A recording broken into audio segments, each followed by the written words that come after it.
असम के गुवाहाटी का ये एक सिल्क फार्म है। भारत का ये उत्तर पूर्वी राज्य अपने सिल्क प्रोडक्शन के लिए जाना जाता है। यहाँ के मूगा सिल्क से बनने वाले कपड़े दुनिया भर में मशहूर हैं। लेकिन अभी तक सिर्फ कपड़ों के लिए इस्तेमाल किए जाने वाले इस सिल्क से कुछ नया करने की कोशिश हो रही है।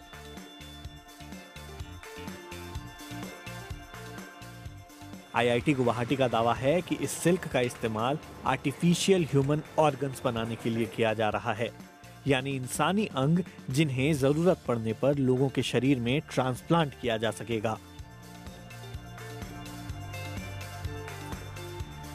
ये जो सिल्क है वो कोकून से मिलता है, सिल्कवर्म के द्वारा जो बनाया जाता है, और इसी कोकून को काट के छोटे छोटे पीसेस में देन हम डिगम करते हैं, जो उससे फाइबर मिलता है यही सेम फाइबर टेक्सटाइल्स में यूज़ होता है। बट हम लोग क्या करते हैं, इस फाइबर को डिसॉल्व करते हैं, लिक्विड सिल्क बनाते हैं। लिक्विड सिल्क का इस्तेमाल बायो इंक की तरह किया जाता है। शरीर के जिस अंग को प्रिंट करना है उसके मुताबिक इसमें इंसानों में पाए जाने वाले टिश्यू डाले जाते हैं। इसके बाद 3D प्रिंटर की मदद से इन अंगों को प्रिंट कर लिया जाता है। कई बार ये टिश्यू प्रिंटिंग के बाद भी डाले जा सकते हैं। आपके शरीर की हर हड्डी, हर अंग की एक अलग खासियत होती है। कुछ अंग बहुत स्ट्रांग होते हैं तो कुछ लचीले होते हैं। आईआईटी गुवाहाटी का दावा है कि ऑर्गन्स की 3D प्रिंटिंग करते समय इस बात का खास ख्याल रखा गया है।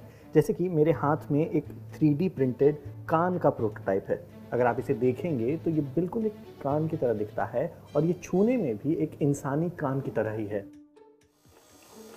सिल्क में पाए जाने वाले प्रोटीन हमारे शरीर में मौजूद प्रोटीन से काफी मिलते जुलते हैं।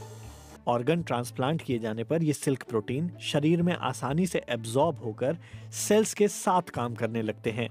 ये लॉस्ट टिश्यू को रीजनरेट करता है, जिससे ऑर्गन्स फिर नेचुरल अंगों की तरह काम करने लगते हैं।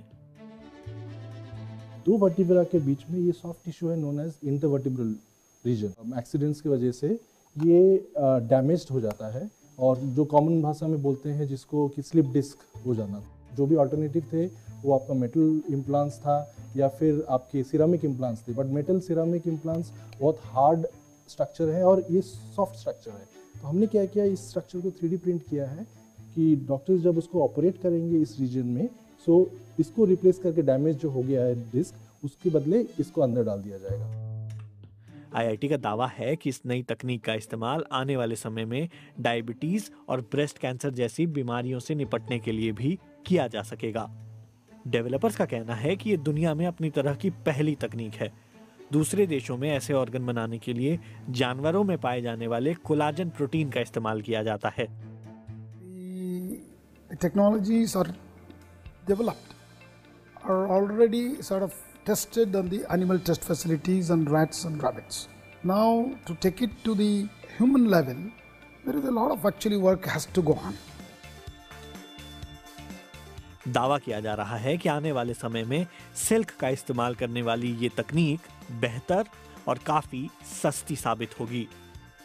हालांकि इंसानों पर इसका प्रयोग शुरू करने के लिए अभी कुछ और सालों का इंतजार करना पड़ सकता है।